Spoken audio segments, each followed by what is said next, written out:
ஊற்றியாச்சு, எண்ணெய் ஊற்றியாச்சு. நம்ம இப்போ நான் கடுகு போட்டுருவேன். பொரிஞ்சிருச்சு. இப்போ நம்ம என்ன பண்ண போகிறோம்னா உளுந்து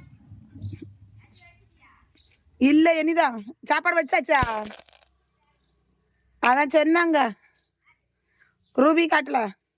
கொஞ்சம் கடலை பருப்பு போட்டு அப்புறம் பார்த்தீங்கன்னா வரமிளகா 2 போட்டிருக்கேன். கருவேப்பிலை கொஞ்சம் அவ்வளோதாங்க. வெங்காயம் அரிஞ்சு வச்சுருக்கேன். வெங்காயத்துக்கு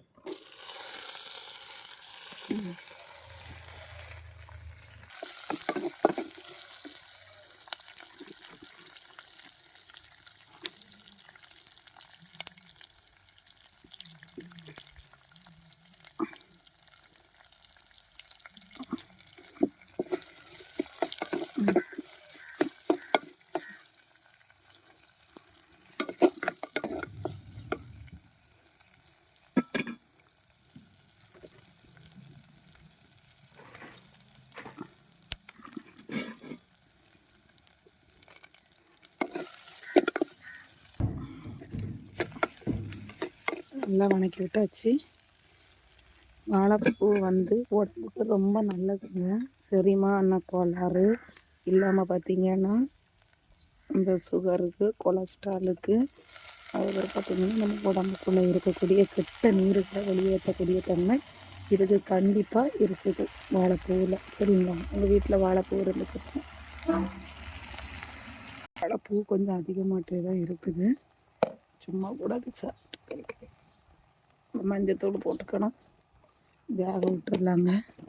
இந்த எண்ணெய் இதெல்லாம் இருக்குதுல்ல அதில் வேகம் வெந்தால் கொஞ்சம் கீழே இறங்கிரும் பார்த்துருங்க. நம்ம வேறு பாத்திரத்தில் வச்சுருக்க வேண்டிய சரி இருக்கட்டும்.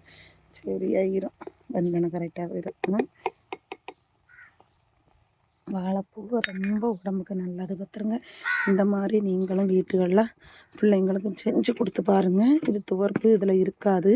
துவர்ப்பு இருக்கிறது தான் உங்கள்கிட்ட சொல்கிறது. வேக வச்சு தண்ணி எக்காரணம் கொண்டு எடுக்கவே கூடாது. புரியுதாங்க? இந்த மாதிரி செஞ்சு கொஞ்சம் தேங்காய் பூ போட்டுருங்க. சரிங்களா? அதான் செய்யும். நல்லா வணக்கி விட்ருங்க. வணக்கி விட்டுட்டு நல்லா வணங்கிருச்சு. இன்னும் கொஞ்சம் தேங்காய் போட்டுக்கலாம். அப்படி தாங்க இருக்கும். டேஸ்ட்டை பார்த்தோன்னா நல்லா இருக்காது. உடம்புக்கு ரொம்ப நல்லது வாழைப்பூ. நல்லா வணங்கணும். வணங்கின பிறகு தேங்காயும் போட்டுடலாம். சரிங்களா?